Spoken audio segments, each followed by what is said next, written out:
Welcome to Shukla study point. आप सभी का हार्दिक स्वागत करता हूं मैं आपके अपने YouTube channel Shukla study point में। आज के वीडियो के माध्यम से हम चर्चा करेंगे होम साइंस के चैप्टर 2 के बारे में, जो कि बीए थर्ड सेमेस्टर के छात्र छात्राओं के लिए बहुत ही महत्वपूर्ण होगा।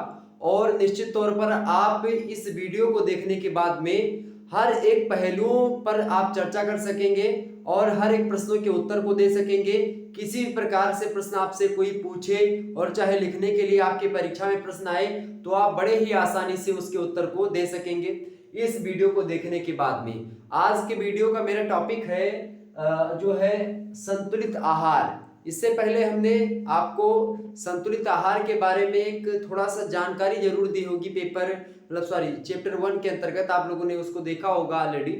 तो चैप्टर 1 में हमने क्या पढ़ाया था आपको, आहार आयोजन के बारे में। आहार आयोजन या आहार नियोजन जिसको कहते हैं, उसके बारे में, यानी मील प्लानिंग जो होती है उसके बारे में विस्तार से हमने बता दिया था। किस प्रकार से एक प्लानिंग होती है भोजन परोसने की हो, मतलब कि भोजन को एक प्रकार से चाहे बनाने की मैं बात करूं, चाहे भोजन किस तरह से बनाया जाएगा कम से कम खर्चा में, कम से कम समय का प्रयोग करते हुए, कम से कम जो है ऊर्जा को एक प्रकार से लगाते हुए भोजन को अच्छे से अच्छा तैयार करना, ठीक है, ताकि जो है आपके परिवार वालों को उचित तरीके से ऊर्जा मिल सके, उनका स्वास्थ्य बना रहे, उनकी बुद्धि विकसित हो सके, उनका शरीर विकसित हो सके, अर्थात उनका मानसिक विकास और शारीरिक विकास दोनों उचित तरीके से हो सके और वह स्वस्थ रहे, बीमारियों से उनका बचाव हो, अर्थात रोग प्रतिरोधक क्षमता की वृद्धि हो।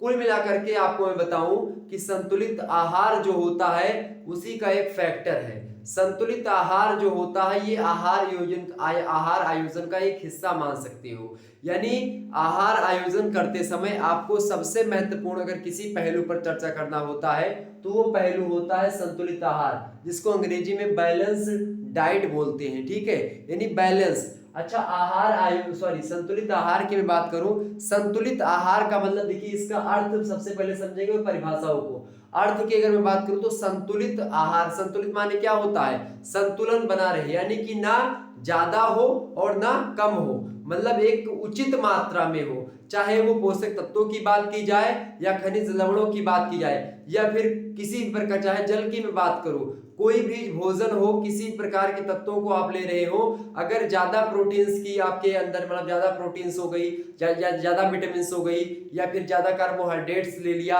या कुछ भी आपने ज्यादा ले लिया है, भोजन ज्यादा कर लिया, तो भोजन में ये सारे पोषक तत्व पाए जाते हैं, तो कुछ भी आपके शरीर में अगर ज्यादा होगा तो प्रॉब्लम है और कम भी हो गया तो भी प्रॉब्लम है। अर्थात आपको एक उचित मात्रा में फिक्सेबल तरीके से प्लानिंग के तहत आपको भोजन करना चाहिए, ठीक है। इसी के अंतर्गत हम इसी को समझेंगे, अर्थात जो संतुलित आहार होता है उसको जानेंगे क्या होता है। संतुलित आहार वास्तविक रूप से अगर मैं बताऊं एक शब्दों में तो ऐसा आहार जिससे क्या हो कि एक दिन में व्यक्ति खाना खाए, भोजन करे और उसको एक प्रकार से ऊर्जा की कमी ना महसूस हो, अर्थात उसको या ना लगे कि मैं थोड़ा सा थकावट फील करे, काम करने का मन ना करे, बहुत ज्यादा एक प्रकार से लेजी आलसी टाइप का होने लगे, तो वो संतुलित आहार नहीं कर रहा है। संतुलित आहार अगर आप करेंगे तो कुपोषण नहीं होगा, ठीक है। इसके अलावा आपका स्वास्थ्य बना रहेगा, बीमारियां कम होंगी आपको, ऐसा नहीं कि बीमारियां नहीं होंगी, बीमारियां कम, बहुत कम बीमारियां होंगी संतुलित आहार अगर आप करेंगे या करेंगी तो कुल मिलाकर के संतुलित आहार का मतलब होता है कि आपके भोजन या आप जो भोजन कर रहे हैं उस भोजन में पोषक तत्वों की उचित मात्रा होनी चाहिए, जिससे एक व्यक्ति अपने मतलब कि पूरा का पूरा जो दिन है उसमें सही तरीके से अपने आप को या अपने कार्यों में संलग्न रह सके,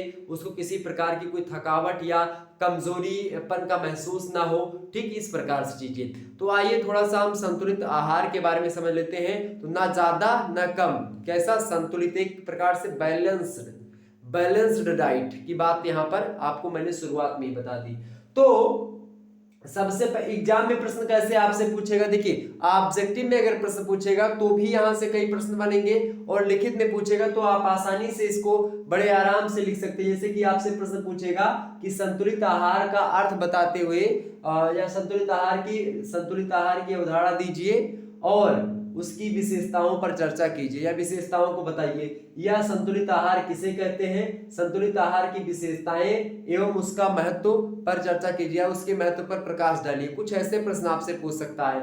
तो हालांकि यहाँ पर मैं संतुलित आहार के अर्थ में परिभाषाओं को समझूंगा, संतुलित आहार की विशेषताओं को समझूंगा, संतुलित आहार के महत्व को समझूंगा और भी मैं चीजें अभी रखूंगा समझने के लिए। क्योंकि कोई भी प्रश्न, चाहे संतुलित आहार के घटकों की मैं बात करूं जिसमें प्रोटीन्स हो गए, कार्बोहाइड्रेट्स हो गए, वसा हो गई, खनिज लवण हो गए, जल हो गया, विटामिन्स हो गई, इन सभी के बारे में भी हम थोड़ा थोड़ा चर्चा कर लेंगे कि इनसे सबसे क्या क्या चीजें होती है और कौन कौन सी चीजें हमको मिलती है। ठीक है, ये सब थोड़ा थोड़ा जान लेंगे ताकि आपको कोई दिक्कत ना हो, कोई भी प्रश्न आपका बचे ना, कोई भी प्रश्न आपका छूटे ना। चलिए प्रारंभ करते हैं आज की कक्षा को बिना समय गवाए हुए। सबसे पहले हम जानेंगे संतुलित आहार का अर्थ क्या होता है और परिभाषा। तो अर्थ आपका मतलब कि संतुलित यानी ऐसा आहार, ऐसा भोजन जिससे क्या हो, जिससे संतुलन बना रहे, सही तरीके से व्यक्ति अपने आप को संतुलित कर सके, बस सिंपल से मतलब अर्थ है इसका। पहली अर्थ में हमने 3 पॉइंट यहाँ पर रखा है, देखिए 3 मतलब की परिभाषा हमने यहाँ पर लाल कलर से लिख रखी, बाकी 2 आपके एक प्रकार से ये अर्थ से ही रिलेटेड है। देखिए तो यानी कि वह आहार जिसमें क्या हो, एक व्यक्ति के प्रतिदिन यानी कि डेली का शारीरिक आवश्यकताएं जितनी होती है, यानी शारीरिक आवश्यकताएं जो जितनी होती है मनुष्य की, उन आवश्यकताओं की जो पूरी करने की अगर सामर्थ्य जिस आहार में या जिस भोजन में होगा, उसी भोजन को हम संतुलित आहार बोलेंगे। अर्थात इतनी ऊर्जा होनी चाहिए उस भोजन में जिससे शारीरिक जो दक्षता है वो बनी रहे, शारीरिक क्षमता जो है उस क्षमता के हिसाब से व्यक्ति अपना कार्य कर सके। तो कुल मिलाकर के संतुलित आहार वह आहार होता है जो प्रत्येक व्यक्ति का या एक व्यक्ति का, किसी एक व्यक्ति के डेली के एक प्रकार से कहीं ना कहीं पे जो उसकी शारीरिक आवश्यकताएं हैं उसकी पूर्ति कर सके, बस, या उसकी पूर्ति करने की क्षमता रखता हो, उस आहार को हम संतुलित आहार कहते हैं। ठीक, तो ये तो हो गई थोड़ा सा इसका अर्थ। इसके अलावा अगर और थोड़ा सा आगे बढ़ते हैं तो स्वास्थ्य की बात किया है। संतुलित आहार अगर आपने लिया है या संतुलित आहार आप कर रहे हैं या कर रही हैं या अपने परिवार वालों को फॉलो करवा रही हैं, तो क्या होगा, स्वास्थ्य सही रहेगा, निरोगी रहेगा व्यक्ति, ताजगी रहेगी उसके अंतर्गत, स्फूर्ति यानी ऊर्जा उसके अंतर्गत रहेगी, बहुत ज्यादा क्रियान्वित होगा वो, अर्थात क्रियाशीलता उसके अंदर विद्यमान रहेगी, खूब काम काज करेगा। इसके अलावा अवस्था की अगर मैं बात करूं, चाहे वो वृद्धावस्था में हो, चाहे वो किशोरावस्था में हो, चाहे वो प्रौढ़ावस्था में हो, चाहे वो बाल्यावस्था में हो, चाहे वो एक प्रकार से जो है एक प्रकार से क्या बोलते हैं शैशवावस्था की मैं बात करूं, और चाहे धात्री अवस्था हो, और चाहे आपका एक प्रकार से एक अवस्था और होती है आपकी जैसे गर्भावस्था हो, तो किसी भी अवस्था की मैं बात करूं, हर एक अवस्था के लिए खास करके आपको आहार आयोजन की आवश्यकता होती है। आप देखिएगा उसके अनुसार, यानी कि संतुलित आहार जो होता है स्वास्थ्य, निरोग, ताजगी, स्फूर्ति, क्रियाशीलता अवस्था, ये आदि के लिए संतुलित आहार आवश्यक होता है। अगर व्यक्ति को निरोगी रहना है तो भी, व्यक्ति को स्वस्थ रहना है तो भी, व्यक्ति को ताजगी में रहना, हमेशा हरा भरा थोड़ा सा ताजगी रहे चेहरे पर, तो उसके लिए भी संतुलित आहार का होना, स्फूर्ति के लिए, क्रियाशीलता के लिए, अवस्था के लिए, जब विभिन्न अवस्थाएं बदलती हैं तो अलग अलग प्रकार की जो है प्रकार से कहीं ना कहीं पे संतुलित आहार की आवश्यकता पड़ती है। मान लेते हैं संतुलित आहार प्रत्येक व्यक्तियों के लिए बराबर नहीं होता है, किसी व्यक्ति का संतुलित आहार कोई दूसरा है और किसी व्यक्ति का दूसरा भी हो सकता है, अर्थात संतुलित आहार प्रत्येक व्यक्ति का अलग अलग होता है, सिचुएशन के हिसाब से होता है, उसके सामर्थ्य के हिसाब से उसको दिया जाता है। मान लेते हैं हमारी चेंची से 2 रोटी खाने की 4 रोटी खिला दोगे आप तो फिर दिक्कत ही होगी ना। इसी प्रकार से मान लीजिए कि कोई धात्री अवस्था है, कोई ऐसी स्त्री है जो कि अपने बच्चे को दूध पिला रही है, स्तनपान करवाने वाली स्त्री है और बिना स्तनपान करवाने वाली कोई स्त्री है, तो उन दोनों के डाइट में, उन दोनों के भोजन में आप देखिएगा बहुत डिफरेंस मिलेगा आपको। अगर एक ही भोजन दोनों को खिलाएंगे तो फिर दिक्कत की बात है। तो धात्री अवस्था वाली जो माता है उसको प्रॉब्लम होगी और इसको भी प्रॉब्लम हो सकती है, यानी कि किसी का मतलब अलग अलग एक प्रकार से सामर्थ्य के हिसाब से जितनी इसकी क्षमता होती है उसके अकॉर्डिंग, यानी जिस मतलब कि मुझे अगर आवश्यकता है कि मैं पढ़ा रहा हूं तो मुझको कुछ दूसरे तरीके का जो है एनर्जी चाहिए, इसके अलावा कोई व्यक्ति कुदाल बोल रहा तो उसके लिए अलग प्रकार की एनर्जी की आवश्यकता होती है, उसके लिए अलग तत्वों की आवश्यकता होती है, पोषक तत्वों की। तो इसी प्रकार से अलग अलग कार्य में जो एक प्रकार से कहीं ना कहीं पे संलग्न रोग हैं उनके लिए अलग अलग प्रकार से भोजन की व्यवस्था होती है, अलग अलग प्रकार से पोषक तत्वों की अधिकता उनके भोजन में की जाती है। अर्थात भोजन तो आपका सेम ही रहेगा, लेकिन उनमें थोड़ा सा पोषक तत्वों की अधिकता या कमी कर दी जाती है क्रियाशीलता के अकॉर्डिंग। इसके अलावा उसके आयु के हिसाब से, उसके लिंग के हिसाब से, उसकी अवस्था के हिसाब से, ठीक है, और उसके शारीरिक बनावट या शारीरिक ढांचे के हिसाब से। आप देखिएगा जो आहार आयोजन करते समय किन किन बातों का ध्यान रखना चाहिए, मैंने आपको शुरुआत में ही बताया था। तो जब भी आप संतुलित आहार की बात करेंगी या करेंगे, तो संतुलित आहार में भी आपको यह ध्यान देना होगा कि व्यक्ति कितना छोटा है, कितना बड़ा है। कि कोई खेलने वाला व्यक्ति तो उसमें थोड़ा सा ऊर्जा की आवश्यकता नहीं, कार्बोहाइड्रेट्स बढ़ा दिया, वसा थोड़ी सी बढ़ा दी, तो इस प्रकार से चीजों को थोड़ा सा करना पड़ता है, ठीक। तो ये चीज आपको समझनी पड़ेगी। तो ये हो गया। इसके अलावा एक सिंपल सी परिभाषा इसकी समझ लीजिएगा। सी गोपाला जी की परिभाषा है। इन्होंने कहा, क्या कहा कि संतुलित आहार वह भोजन होता है जिसमें सभी पौष्टिक तत्व व्यक्ति विशेष की शारीरिक मांग, देखिए सभी पौष्टिक तत्व में कौन कौन सी चीजें आती हैं, मैं आपको बताऊं। पौष्टिक तत्वों में मैंने यहाँ पर लिख दिया इसीलिए ऑलरेडी, देखिए प्रोटीन, वसा, कार्बोहाइड्रेट, जल, खनिज तत्व और विटामिन। ये ऐसे खनिज तत्व देखिए 1 2 3 4 5 और 6, 1 2 3 4 5 6, ये 6 तत्व हैं आपके, ये पोषक तत्व हैं। इन्हीं की एक प्रकार से कहीं ना कहीं पे घटोत्तरी और बढ़ोत्तरी प्रत्येक व्यक्ति के हिसाब से की जाती है। जैसे कि मान लेते हैं कार्बोहाइड्रेट्स और वसा, इन सभी की आवश्यकता पड़ेगी किसको किसको भाई, जो व्यक्ति मैराथन के लिए, यानी कि जो खिलाड़ी होते हैं, जो खेतों में काम करते हैं, बहुत दौड़ लगाते हैं, जिनको ऊर्जा की आवश्यकता होती है। प्रोटीन की आवश्यकता बच्चों को खूब ज्यादा पड़ती है, ठीक है। विटामिन की, और इन सब विटामिन की आवश्यकता रोगों से बचाव के लिए होती है, ठीक है। जल की आवश्यकता सबके लिए बराबर। और खनिज तत्वों में आप देखिएगा कैल्शियम की अधिकता बच्चों के में अधिकतर होती है, कैल्शियम चाहिए उनको, ठीक है। इसके अलावा खास करके जो है महिलाओं के लिए पौष्टिक तत्वों में जैसे लौह यानी कि आयरन तत्व की अधिकता, यानी कि पालक वगैरह खानी चाहिए उनको, यानी आयरन महिलाओं में अधिक मात्रा में उनको खाना चाहिए, अधिक मात्रा में आयरन लेना चाहिए, उससे उनको मदद मिलती है, ठीक। तो कुल मिलाकर के संतुलित आहार वह भोजन होता है जिसमें सही पौष्टिक तत्व यानी कि कार्बोहाइड्रेट, प्रोटीन, वसा, जल, खनिज लवण और विटामिन, ये सब क्या होते हैं व्यक्ति विशेष, यानी किसी भी व्यक्ति के हिसाब से, नहीं उसको विशेष प्रत्येक व्यक्ति के हिसाब से, और किसी हम पर्टिकुलर व्यक्ति को उठा लेते हैं और उसके हिसाब से, यानी कि कोई भी व्यक्ति हो, लेकिन व्यक्ति विशेष की जो शारीरिक मांग होती है, किसी व्यक्ति की जो मांग होती है शरीर की मांग के हिसाब से, शरीर की आयु कितनी है, उसकी एज कितनी है उसके हिसाब से, ठीक है। इसके अलावा वजन के हिसाब से, यानी कि उस महिला का या उस पुरुष का वजन क्या है, उसका आयु क्या है, उसकी शारीरिक जो है बनावट कैसी, यानी शारीरिक मांग कैसी, उसकी शरीर को कितना ऊर्जा चाहिए, यानी कितनी कार्बोहाइड्रेट चाहिए, कितना क्या चाहिए वो ध्यान रखना चाहिए, वजन का उसके ध्यान रखना चाहिए, एवं वह महिला है या पुरुष है इसका भी ध्यान रखना चाहिए। इसके अलावा क्रियाशीलता, यानी वो कितना काम करता है, इस पर भी हमको ध्यान देना होगा। अगर वो ज्यादा काम करने वाला है तो ऊर्जा की मात्रा थोड़ी सी अधिक मात्रा में हमको बढ़ानी पड़ेगी, यानी कि इसमें कार्बोहाइड्रेट्स वगैरह बढ़ाना पड़ेगा, तो क्रियाशीलता भी देखनी पड़ेगी। इसके अलावा अवस्था, किस अवस्था में से गुजर रही है, मान लेते हैं वो गर्भावस्था से है तो उसको थोड़ा सा अलग प्रकार से उसके लिए व्यवस्था होगी। अगर धात्री अवस्था से यानी कि जो है स्तनपान करवा रही तो उसके लिए अलग से व्यवस्था। मान लेते हैं वो शैशवावस्था से बच्चा है तो उसके लिए अलग व्यवस्था, यानी कि बाल्यावस्था से तो उसके लिए अलग, किशोरावस्था है उसके लिए अलग, प्रौढ़ावस्था उसके लिए अलग, वृद्धावस्था उसके लिए अलग, यानी अलग अलग आवश्यकताओं के लिए अलग अलग प्रकार के आहार होते हैं। और अगर इन्हीं अवस्थाओं के हिसाब से, वजन के हिसाब से, शारीरिक मांग के हिसाब से, आयु के हिसाब से, लिंग के हिसाब से, जब हम भोजन को एक प्रकार से क्या करते हैं, कैटेगराइज करते हैं, भोजन को सेट करते हैं, भोजन देने की प्लानिंग करते हैं, उसको क्या कहते हैं, उसी को संतुलित आहार कहते हैं। संतुलित आहार में इन चीजों का ध्यान रखा जाता है। तो संतुलित आहार आपके समझ में आ गया कि संतुलित आहार वह भोजन है जिसमें सभी पौष्टिक तत्वों का विशिष्ट, सभी पौष्टिक तत्व व्यक्ति विशेष की शारीरिक मांग, आयु, वजन, क्रियाशीलता, अवस्था आदि के अनुसार उचित मात्रा एवं अनुपात में मौजूद होता है। उचित मात्रा, यहाँ पर एक बात और ध्यान रखिए,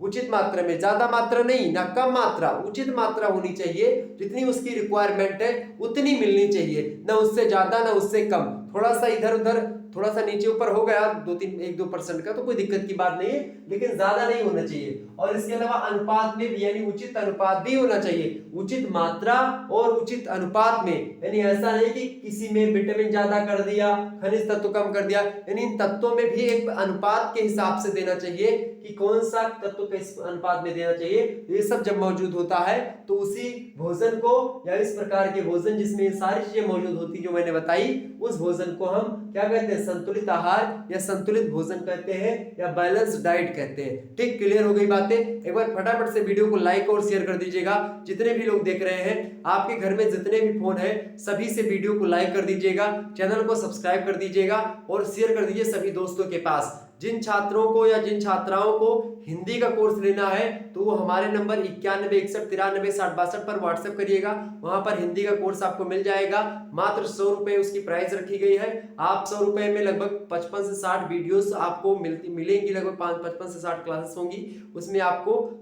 पीडीएफ नोट्स भी चैप्टर के आपको मिलते रहेंगे।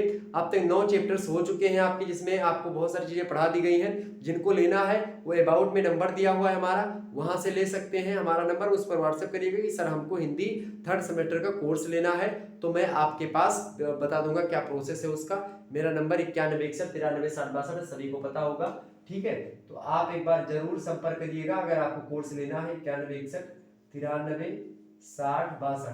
और इन सभी का, यानी होम साइंस का या अन्य सब्जेक्ट का भी अगर जो है पीडीएफ वगैरह बनेगा तो उस जिस ग्रुप में आप जो है हिंदी वाला ग्रुप है उसमें मैं आपको जोड़ूंगा, तो उसमें और भी नोट्स आपके सेंड करते रहूंगा, तो आप उसके लिए भी ले सकते हैं। हालांकि हिंदी अगर आपका है तो आपके लिए बेस्ट है, आप ले लीजिएगा। बाकी छात्रों के लिए अगर टाइम मिलेगा तो लास्ट में हम कुछ व्यवस्था करेंगे। बाकी आप लोगों के लिए तो मैं यूट्यूब पर बिल्कुल हर एक सब्जेक्ट को फ्री में पढ़ाऊंगा, जैसे कि पॉलिटिकल साइंस और सोशियोलॉजी, इन सभी क्लासेस आपकी डेली रात के 8 बजे से हो रही हैं और आपको निश्चित तौर पर मैं इसी प्रकार से क्लासेस देता रहूंगा। बस आपका थोड़ा सा प्यार हमको चाहिए और बस प्यार अपना बनाए रखिएगा, यही आपसे विनम्र निवेदन है। और मैं आपको रात भर जग करके आपके लिए मैं मेहनत करता हूँ, कंटेंट तैयार करता हूँ और आपको पढ़ाता हूँ। ठीक है, तो बस थोड़ा सा आपका सहयोग चाहिए, आपका प्रेम चाहिए। इसी जितना प्रेम आप लोगों ने दिया है, बनाया हुआ है, उसी प्रकार से आगे बनाते रहिएगा, यही आप लोगों से उम्मीद रहेगी। चलिए हम बात कर लेते हैं कि अब तो संतुलित आहार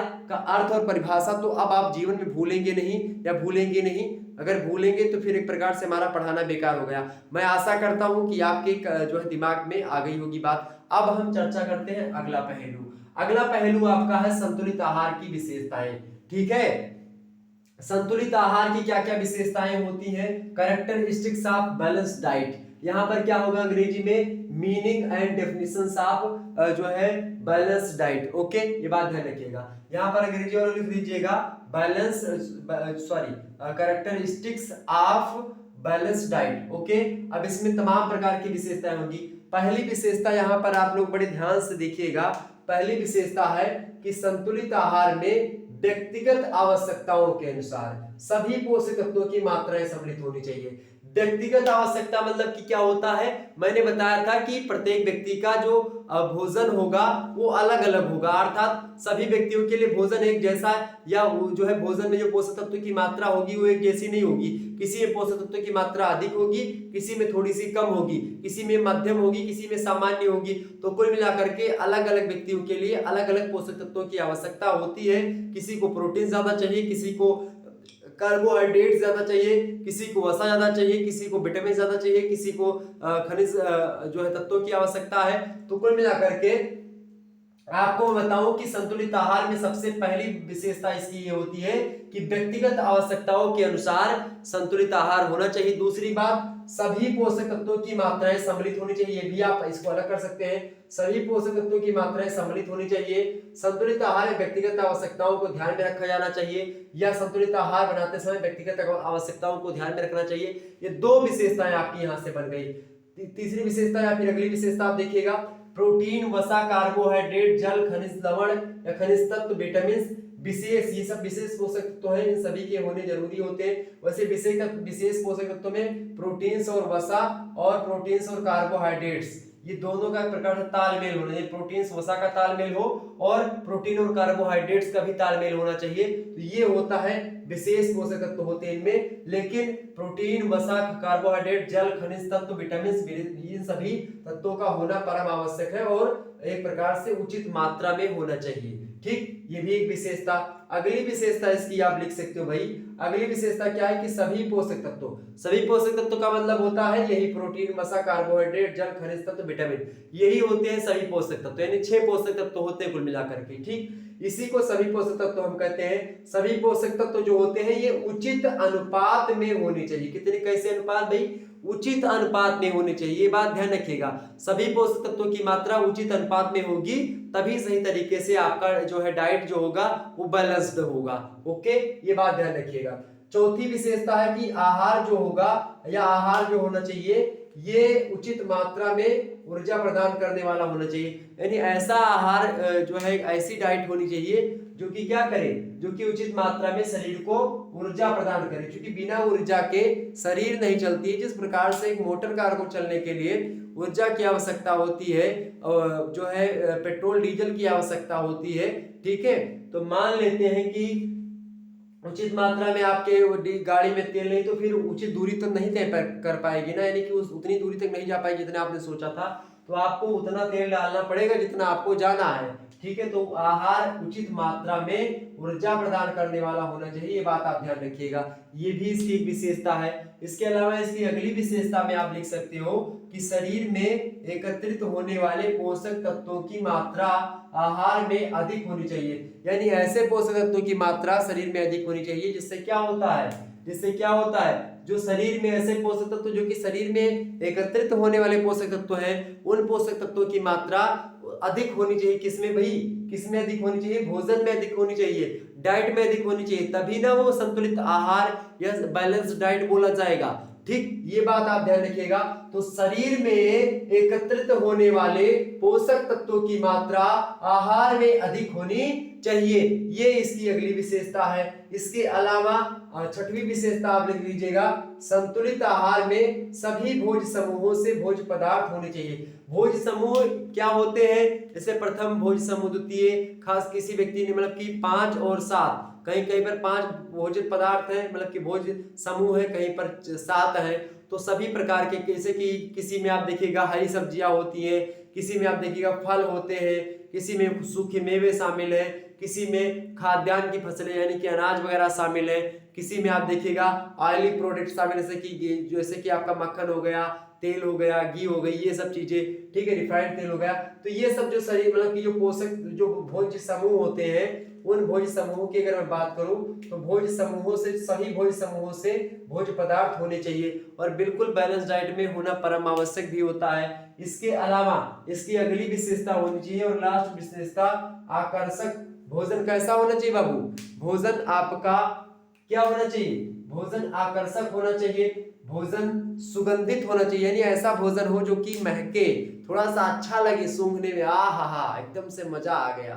ठीक, आकर्षक हो कि देखियो भोजन, अरे वाह, देखने में, क्योंकि जो चीज दिखने में अच्छी होगी वो हो सकता है खाने में भी अच्छी हो जाए, लेकिन जो चीज दिखने में अच्छी नहीं होगी, कितनी भी अच्छी खाने में हो वो, लेकिन पहले तो एक प्रकार से मन टूट ही जाएगा कि यार दिखने में नहीं अच्छी तो खाने में कितनी अच्छी, मतलब कितनी बुरी होगी, अच्छी नहीं होगी ना। तो कुल मिलाकर के मेरे कहने का ये मतलब है कि भोजन आकर्षक होना चाहिए, एकदम से थाली वाली ऐसे सजा करके अगर ला रहे, कोई सलाद अलग रखी है, उसे मिर्चा कटा हुआ है, नमक छिड़का है, नींबू का रस गारा हुआ है उसी सलाद में, इसके अलावा दाल थोड़ा सा अलग रखी है, सब्जी 2 तरीके से अलग रखी है, ठीक है, इसके अलावा दाल चावल रोटी सब्जी बढ़िया एक बड़ी थाली में आकर के आपके समक्ष परोसा गया है। भोजन से बढ़िया बढ़िया थोड़ा सा जो है भाप निकल रही, वो सुगंधित भाप आपके नाक में प्रवेश करे, आपकी इंद्रियों को पता चले कि वाह भाई भोजन तो बड़ा अच्छा महक रहा है। इसके अलावा रुचिकर भोजन होना चाहिए। रुचिकर मतलब क्या होता है? ऐसा भोजन बने कि जिसमें रुचि हो, व्यक्ति की रुचि मतलब क्या होता है, इंटरेस्टेड भोजन हो। इंटरेस्टेड मतलब क्या होता है, जैसे मान लेते हैं कि हमको घुइया की सब्जी पसंद है, तो घुइया की सब्जी बन जाए और वह घुइया की सब्जी खूब बढ़िया से परोसा जाए और उसी घुइया की सब्जी की बात की जाए तो वो बढ़िया तरीके से महक भी रही हो, सोनम सुहागा यानी कि 4 पे चांद लाग के जान लियो, तो वो होता है इसमें। इसी प्रकार से बात करें अगर हम स्वादिष्ट, और अगर खायू बढ़िया स्वादिष्ट निकलेगा भोजन तब तो चांदी चांदी है, मजा आएगा, फिर जान लो कि 10 उंगली घीमा है। तो आकर्षक भोजन हो, सुगंधित हो, रुचिकर हो और स्वादिष्ट हो, यानी खाने में अच्छा लगे। रुचिकर यानी इंटरेस्टेड हो, सुगंधित माने थोड़ा सा महक रहा हो, अच्छा लगे सूंघने में, और आकर्षक मतलब देखने में थोड़ा सा अच्छा लगे, यानी कि देखने में, खाने में इंटरेस्ट यानी भावात्मक चीजें, फीलिंग्स, और सुगंधित कई प्रकार की ज्ञानेंद्रियों को संतुष्ट करने वाला भोजन होगा, उसी भोजन को हम बैलेंस डाइट बोलेंगे। क्लियर हो रही बातें? क्लियर हो रही भाई? फटाफट से बताने का प्रयास करिएगा अगर बातें क्लियर हो रही है तो। अब तो ये भाई 6-7 प्रकार की विशेषताएं मैंने बता दी, एग्जाम्स में लिख दीजिएगा, 100% नंबर आपको एग्जाम में मिलेगा। और आपको बता दूं कि अगर इन सब में आपको लिखना भी पड़े थोड़ा थोड़ा तो आप लिख सकते हैं बड़े आराम से, हेडिंग डाल करके, वो आहार उचित मात्रा में ऊर्जा प्रदान करने वाला होना चाहिए, इसको हेडिंग बना करके और थोड़ा सा आप बढ़ा सकते हैं इसको, ठीक है, इस प्रकार से। अगला आपका जो पॉइंट है, अगला पॉइंट हमको क्या समझना है भाई इस चैप्टर के अंतर्गत, अगला है कि संतुलित आहार का महत्व क्या है, इंपॉर्टेंस ऑफ बैलेंस डाइट। आखिरकार दैनिक जीवन में इसका क्या महत्व है, हम क्यों पढ़ रहे हैं और हम क्यों ऐसा करें कि इतना ताम झाम करें इन सभी चीजों की, कि भोजन को सुगंधित बनाए, स्वादिष्ट बनाए, रुचिकर बनाए, फलाने के लिए अलग भोजन बनाए, फलानवा के लिए अलग भोजन बनाए, अपने लिए अलग भोजन बनाए, ठीक है, अपने पति के लिए अलग भोजन बनाए, अपने बच्चे के लिए अलग भोजन बनाए। ये सब दुनिया भर का टीम तड़ाक कौन करना चाहेगा, और कोई करता भी नहीं है आज के। अगर मैं बताऊं किसी को, या मैं खुद भी सोचूं, या कोई आप जो पढ़ रही हो या पढ़ रहे हो आप खुद भी सोचो कि अगर ऐसा करें तो क्या आप कर पाए? 1-2 दिन तो चलिए, 1 दिन कर दिया, 2 दिन कर दिया, फिर दोबारा। यानी बड़े बड़े लोग करते, जिनके पास अथाह धन संपत्ति होती है। लेकिन ये नहीं है कि जो बैलेंस डाइट होती है वो केवल धनी लोग ही करते हैं। बहुत कम पैसे में, बहुत सस्ते में आप संतुलित आहार कर सकते हो, क्योंकि आपको, लेकिन आपको आहार आयोजन आना चाहिए, यानी जो चैप्टर 1 में हमने पढ़ा है वो आना चाहिए। अगर वो आ रहा है आपको तो आप संतुलित आहार करेंगे, इसमें कोई दिक्कत की बात नहीं होगी। तो ये चीज आपको बहुत जरूरी है समझना, क्या, संतुलित आहार का महत्व। संतुलित आहार का क्या महत्व, इंपॉर्टेंस ऑफ बैलेंस डाइट, आइए समझते थोड़ा सा। इसका महत्व है भाई कि शरीर, सबसे पहला महत्व कि शरीर को पोषण तत्व प्रदान करना, यानी इसका महत्व है कि शरीर को पोषण तत्वों का, यानी जो पोषक तत्व मिलते हैं शरीर को, उनको प्रदान कौन करता है, ये संतुलित आहार ही करते हैं। कौन कौन से? प्रोटीन, वसा, कार्बोहाइड्रेट, जल, खनिज तत्व, विटामिन सी, सभी की प्राप्ति हमको संतुलित आहार से ही होती है, इसीलिए महत्व है इसका। इसके अलावा दूसरा महत्व है कि शरीर निर्माण, यानी चूंकि आप देखिएगा इनमें जो पोषक तत्व दिख रहे हैं, इनमें से कुछ ऐसे पोषक तत्व हैं कि जो कि शरीर का निर्माण करते हैं, जैसे कि प्रोटीन्स वगैरह क्या करते हैं, शरीर का निर्माण करते हैं। शरीर की कोशिकाएं, सेल्स जब मर जाती है तो उनको पुनर्जीवित, उनकी मरम्मत करते हैं, ठीक है। बुद्धि के लिए विकास, मतलब बुद्धि के लिए आवश्यक है, बुद्धि के विकास के लिए। जब आपके शरीर का विकास रहे, कहा नहीं जाता है कि हेल्थ इज वेल्थ, यानी स्वास्थ्य ही धन है। अगर स्वास्थ्य नहीं है आपके पास, और खास करके मेरे पास नहीं है, तो मेरे पास कुछ धन नहीं है। आप मान लीजिए आप राजा मंत्री हो जाए, अगर आपका स्वास्थ्य सही नहीं है तो फिर दिक्कत की बात है। अच्छा, स्वास्थ्य सही होने का मतलब ये भी नहीं है कि आप बहुत मोटे हो जाएं, आपकी तोंद निकल जाए, तो वो एक प्रकार से वो नहीं होता है संतुलित आहार करने वाला। संतुलित आहार करने का मतलब एक वयस्क व्यक्ति हो जाए, एक स्वस्थ व्यक्ति जिसको कहते हैं, ठीक है। यानी लगभग अगर आप जो है 55 से 60 किलो के हैं, तो आप एक प्रकार 60 किलो के आसपास के हैं, तो आप एक प्रकार से स्वस्थ हो, वयस्क हो, इसमें कोई दिक्कत नहीं। 60 किलो 65 किलो तो इतना तक चल जाएगा, ठीक। तो शरीर निर्माण और शरीर के बुद्धि के विकास के लिए भी संतुलित आहार का होना परम आवश्यक है। यानी आपके आईक्यू लेवल का भी बढ़ोतरी किसके द्वारा होती है, तो इसी के द्वारा होती है, यानी कि जो है संतुलित आहार के द्वारा। जिस व्यक्ति को संतुलित आहार मिलता है उसकी बुद्धि भी तेज काम करती है। इसके अलावा शारीरिक क्रियाओं का सुचारू संचालन होता है। नीचे लिखा हुआ शारीरिक क्रियाओं का सुचारू संचालन, यानी जो भी शारीरिक क्रियाएं होती है, जैसे ये हाथ हम उठा रहे हैं, फिर जो भी काम कर रहे हैं, हम आपको पढ़ा रहे हैं, बोल पा रहे हैं, सुन पा रहे हैं, देख पा रहे हैं, ठीक है, चल पा रहे, दौड़ पा रहे, कूद पा रहे, मतलब जो भी क्रियाएं हम कर रहे हैं ये सब जो कर रहे हैं संतुलित आहार के चलते कर रहे हैं। अगर संतुलित आहार हमको ना मिले तो हम आलसी हो जाएंगे, पड़े नहीं खटिया पे, ठीक है। तो ये सब चीजें हैं। तो शारीरिक क्रियाओं का सुचारू संचालन करना, नीचे लिखा हुआ आप लोग लिख लीजिएगा, क्या लिखेंगे, शारीरिक क्रियाओं का सुचारू संचालन करना, ठीक है। क्या, शारीरिक क्रियाओं का सुचारू संचालन करना। वीडियो ये अपलोड हो जाएगी, आप फिर से एक बार देख लीजिएगा इसको, ठीक है। परेशान नहीं होने की आपको आवश्यकता है बिल्कुल भी, ओके, ये बात ध्यान रखिएगा।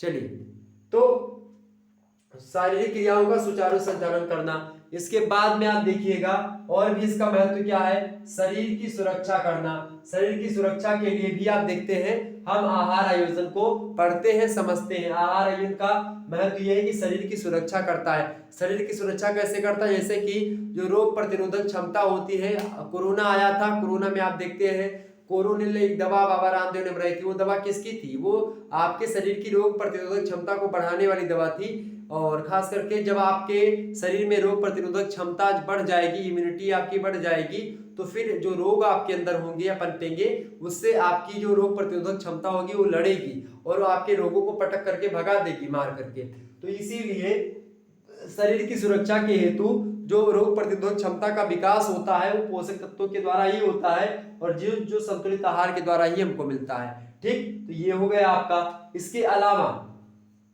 धातु निर्माण के लिए आवश्यक है। धातु निर्माण का मतलब क्या होता है, अच्छा धातु किसे कहते हैं, धातुओं में जैसे कि हो गया रस, रक्त यानी कि रस, खून, मांस, और इसके अलावा मेद और अस्थि, मज्जा, शुक्र, ये 7 प्रकार के आप देखिएगा ये क्या होते हैं, ये 7 प्रकार के धातु होते हैं। तो यानी कि रस के निर्माण में, रक्त के निर्माण में, मांस के निर्माण में, मेद के निर्माण में, अस्थि के निर्माण में, मज्जा के निर्माण में, शुक्र के निर्माण में, इन सभी के निर्माण में सब शरीर के ही धातु होते हैं। इनके निर्माण में किसकी मदद मिलती है, यानी कि संतुलित आहार अगर आप कर रहे हैं तो इन सभी की बढ़िया तरीके से क्या हो जाएगी, इन सभी तत्वों की या इन सभी चीजों की निर्माण बहुत अच्छे तरीके से हो सकेगा। इसके अलावा अगला इसका महत्व है शक्ति तथा ऊर्जा का निर्माण होता है। किसका, शक्ति का, यानी पावर का निर्माण होता है। इससे लिख लीजिएगा शक्ति तथा ऊर्जा का निर्माण होना, यानी शक्ति मतलब की पावर, ठीक है। ऊर्जा माने एनर्जी, तो ऊर्जा और एनर्जी, एनर्जी और पावर, ये दोनों हमको कहां से मिलती है, संतुलित आहार करने से मिलती है, ठीक। ये बात ध्यान रखिएगा। और इसके अलावा समग्र स्वास्थ्य की दृष्टि से बहुत ही महत्व है किसका, संतुलित आहार का। स्वस्थ रहना है तो संतुलित आहार करना है, ये बात ध्यान रखिएगा। एक नारा लगा दीजिए कि स्वस्थ रहना है तो संतुलित आहार करना है। तो इस प्रकार संतुलित आहार के बारे में हमने लगभग अधिकतर चीजों को समझ लिया है। अब थोड़ा सा और चीजों को जानेंगे हम, और डीप पे चलते हैं संतुलित आहार के बारे में जानते हुए। संतुलित आहार के बारे में हम और चीजों को समझेंगे। चलिए फिर थोड़ा सा इसका स्क्रीनशॉट लीजिएगा सभी लोग, उसके बाद में हम थोड़ा सा और आगे बढ़ेंगे और चीजों को जानने का प्रयास करेंगे, ठीक है। चलिए,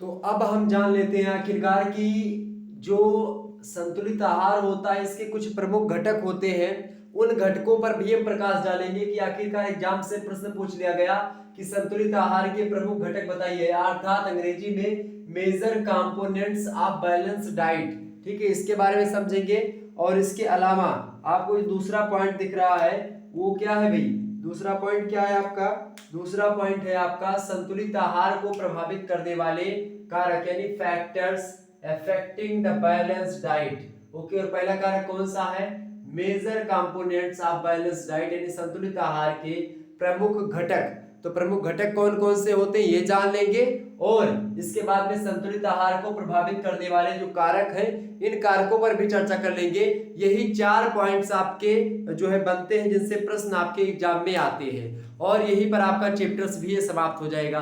तो कुल मिलाकर के आपको विधिवत तरीके से इतने पॉइंट के बारे में और जानना है, ठीक है। बहुत ही इत्मीनान से समझने का प्रयास करिएगा, बहुत ही ध्यान से समझने का प्रयास करिएगा।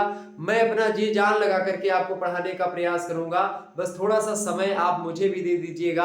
आपके जीवन में एक प्रकार से खुशियां भी आएंगी, और आपके जीवन में खुशियां कब आएंगी, जब आपको नंबर अधिक मिलेगा।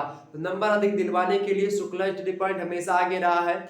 हमारे द्वारा पढ़ाए गए जो बच्चे हैं लगभग 70% 80% तक नंबर लाए। एक बच्चे का तो नंबर था लगभग 88.6% तक, ठीक, तो आप सोचिए कि जो है बहुत सारे बच्चों ने अधिक से अधिक मात्रा में नंबर लाए हमारे द्वारा पढ़ करके, तो आप भी अच्छा करेंगे उचित तौर पर। चूंकि मैं एकदम से आपको इतना मटेरियल देने का प्रयास करता हूँ, इतना जो है सटीक मटेरियल हमारा रहता है, ऐसा नहीं कि हम कुछ भी पढ़ा करके चले जाएंगे, और आपको जो भी पढ़ाएंगे सारी चीजों को समझा करके जाएंगे।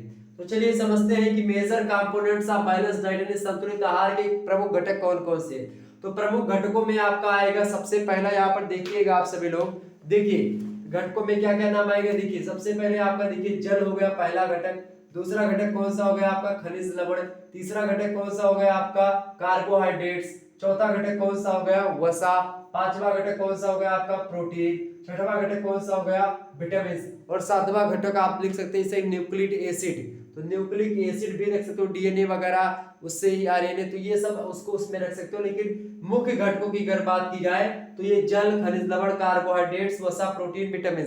अच्छा, ये लोग क्यों होते हैं, क्यों इनकी आवश्यकता पड़ती है, इस पर भी थोड़ा सा हमको फोकस करना चाहिए, इन पर भी हम चर्चा करेंगे। देखिए सबसे पहली बात जल की, तो जल की क्या आवश्यकता है हमारे शरीर में, और जल क्यों पोषक तत्व है। तो जल देखिएगा यहाँ पर है, क्योंकि जल की अगर मैं बात करूं भाई, जल की अगर मैं खास करके बात करूं तो जल होता है ये हमारे शरीर के लिए बहुत ज्यादा जरूरी होता है। और क्यों जरूरी होता है इसके बारे में भी समझिएगा। जरूरी इसलिए होता है जल कि आप देखेंगे शरीर में जो कोई भी जीव हो तो उसके शरीर में जल की मात्रा लगभग 50% से लेकर के और 85% के आसपास तक जल की मात्रा होती है, और 70% भार जो होता है मनुष्य का वो जल के कारण ही होता है। ये बात आप ध्यान रखिएगा, ओके।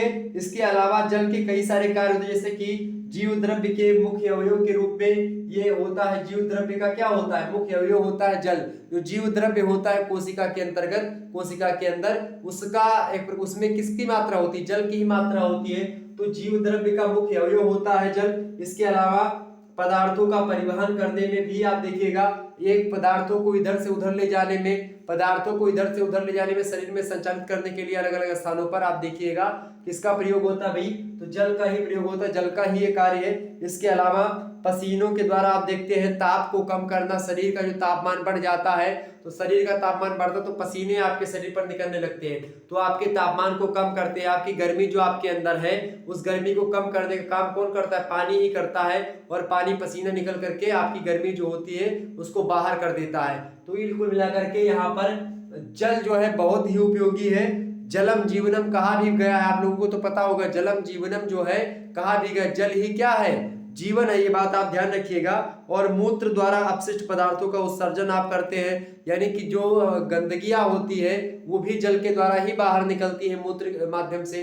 तो कुल मिलाकर के आप देखिएगा कि जल जो होता है ये बहुत ही महत्वपूर्ण एक घटक है, किसके लिए, मेजर कंपोनेंट्स है बैलेंस डाइट का, कौन, जल, ओके। इसके अलावा जो दूसरा आपका बहुत जरूरी है वो है खनिज लवण।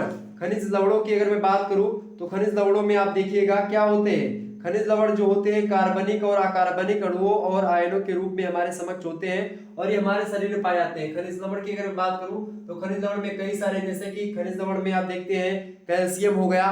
कैल्शियम का क्या कार्य होता है सभी को पता होगा, बच्चों के लिए कैल्शियम अधिक मात्रा में जरूरी होता है, ठीक है। और आप देखिएगा फास्फोरस, कैल्शियम की अगर बात की तो कैल्शियम जो होता है ये फास्फोरस के साथ मिलकर के हड्डियों और दांतों के निर्माण में सहायता प्रदान करता है।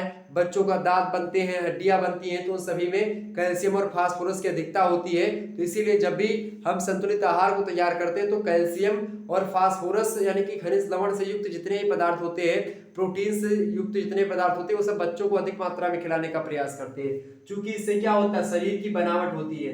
तो कैल्शियम से क्या होता है भाई, कैल्शियम से दांतों का और हड्डियों का निर्माण होता है जब ये कैल्शियम फास्फोरस के साथ मिल जाता है। अगला है फास्फोरस। फास्फोरस की क्या विशेषता है, फास्फोरस जो होता है कोशिका काल की संरचना के लिए ये फास्फोलिपिड का निर्माण करता है, यानी कि एक प्रकार से ये भी क्या करता है, शरीर के निर्माण में सहायता, यानी हड्डियों में आप देखिएगा चाहे दांतों में तो भी इसका निर्माण होता है। इसके अलावा आप देखेंगे, इसके अलावा फास्फोरस का उपयोग और भी कोशिका के अंतर्गत होता है। इसके अलावा आप देखिएगा लौह तत्व आयरन, आयरन की बात की तो सभी को पता होगा ऑक्सीजन के संवहन में हीमोग्लोबिन का एक भाग होता है लौह। तो एक प्रकार से हीमोग्लोबिन आपको पता होगा, हीमोग्लोबिन के कारण से ही खून का जो रंग होता है वो लाल होता है। खून का रंग किसके कारण से होता है, तो वो खून का रंग लाल होता है हीमोग्लोबिन के कारण से। और हीमोग्लोबिन का ही चूंकि हिस्सा है कौन, जो है आपका लौह। लौह क्या है, लौह तत्व जो होते हैं ये हीमोग्लोबिन जो होता है ये इसी का भाग होता है लौह, ठीक है। और खास करके आप देखते हैं जो महिलाएं होती हैं उनको लौह तत्वों की आवश्यकता अधिक होती है, उनके लिए खास करके आप देखते हैं। हालांकि जो है एक सर्वे के द्वारा पता चला कि पुरुषों को भी लौह तत्वों की अधिकता होती है, मतलब कि चाहिए, उनके भोजन में भी ध्यान रखिएगा। इसके अलावा Na माने होता है आपका सोडियम। Na माने क्या होता है भाई, सोडियम, ठीक है। NaCl सोडियम क्लोराइड इसको कहते हैं। Na मतलब सो क्या कहते हैं, Na को सोडियम कहते हैं। जब सोडियम और क्लोराइड मिलते हैं तो क्या बनता है, नमक बनता है NaCl, आपको पता होगा। तो जो सोडियम होता है उसकी क्या उपयोगिता है भाई, सोडियम जो होता है और इसके अलावा पोटेशियम, इन दोनों का एक ही कार्य, क्या कार्य होता है, सोडियम और पोटेशियम जो होते हैं कोशिका के अंदर तरल मात्रा को नियंत्रित करते हैं। जो कोशिका के अंदर का जो द्रव्य होता है उस द्रव्य में, चाहे केंद्रक द्रव्य हो चाहे कोशिका द्रव्य हो, उसमें जो होता है तरलता की मात्रा को बनाए रखना, ये पोटेशियम और सोडियम के काम होते हैं। इसके अलावा आयोडीन, आयोडीन आप सभी को पता होगा, आयोडीन का काम क्या होता है, थायरॉक्सिन हार्मोन का ये प्रमुख अवयव होता है और उपापचय पर नियंत्रण रखता है। आयोडीन के द्वारा आप देखते हैं खाना की जो क्रिया, पचन की, पाचन तंत्र होता है या पाचन की जो क्रियाएं होती है उसमें मदद मिलती है आयोडीन के माध्यम से। इसके अलावा है मैग्नीशियम, मैग्नीशियम जो खनिज लवण है इसके माध्यम से क्या होता है, क्या भाई सॉरी Mg मतलब होता है आपका मैग्नीज, ठीक है। मैग्नीज, यहाँ पर मैग्नीशियम नहीं, मैग्नीज से मैंने लिखा है, मैग्नीज लिख लीजिएगा, ठीक है। मैग्नीज, मैग्नीज जो होता है ये वसीय अम्लों का क्या करता है, ऑक्सीकरण करता है। जो वसीय अम्ल होते हैं, जो फैटी एसिड होते हैं, उनका क्या करता है ये मैग्नीज, क्या करता है, ऑक्सीकरण कर लेता है। इसके अलावा आपका है गंधक, गंधक से क्या तात्पर्य भाई, गंधक जो होते हैं एमिनो एसिड प्रोटीन में सहायक होते हैं। एमिनो एसिड से मिलकर के प्रोटीन्स जो बने हुए होते हैं उनमें सहायता प्रदान करते हैं गंधक। और मॉलिब्डेनम की अगर बात की जाए तो मॉलिब्डेनम जो होता है ये नाइट्रोजन के द्वारा नाइट्रोजन स्थिरीकरण में सहायता प्रदान करता है।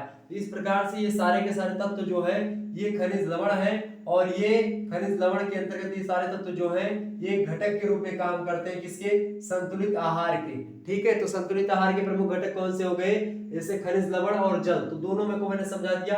अब अगला जो आता है कार्बोहाइड्रेट्स। कार्बोहाइड्रेट्स की बात की जाए तो आप सभी को पता है कार्बोहाइड्रेट जो होता है कार्बन के कुछ परमाणुओं के से, हाइड्रोजन के कुछ परमाणुओं से और ऑक्सीजन के जो है परमाणुओं से बना हुआ होता है। यानी कि आप जब भी देखिएगा जो है कार्बन, देखिए यहाँ पर कार्बोहाइड्रेट्स की बात की, ग्लूकोज, फ्रक्टोज, सुक्रोज, माल्टोज, ठीक है, लैक्टोज, गैलेक्टोज, तो इन सभी के रूप में आप देखते शरीर में विद्यमान होता है। आप लैक्टोज में दूध की में देखिएगा लैक्टोज के रूप में, ठीक है। चीनी वगैरह आप देखते शर्करा के रूप में आप देखिएगा, चाहे शकरकंद की मैं बात करूं, चाहे आलू की बात करूं, चाहे सलजम की बात करूं, गाजर की बात करूं, आप देखेंगे हर एक आलू में, मतलब हर एक मतलब की जो थोड़ा सा मीठा लगता है, गेहूं वगैरह में भी आप देखिएगा यहाँ तक कि कार्बोहाइड्रेट्स की मात्रा होती है। कार्बोहाइड्रेट्स का मुख्य कार्य होता है हमारे शरीर को ऊर्जा प्राप्त करवाना, ठीक है। इसके बाद में इसीलिए ग्लूकोन डी आपने नाम सुना होगा।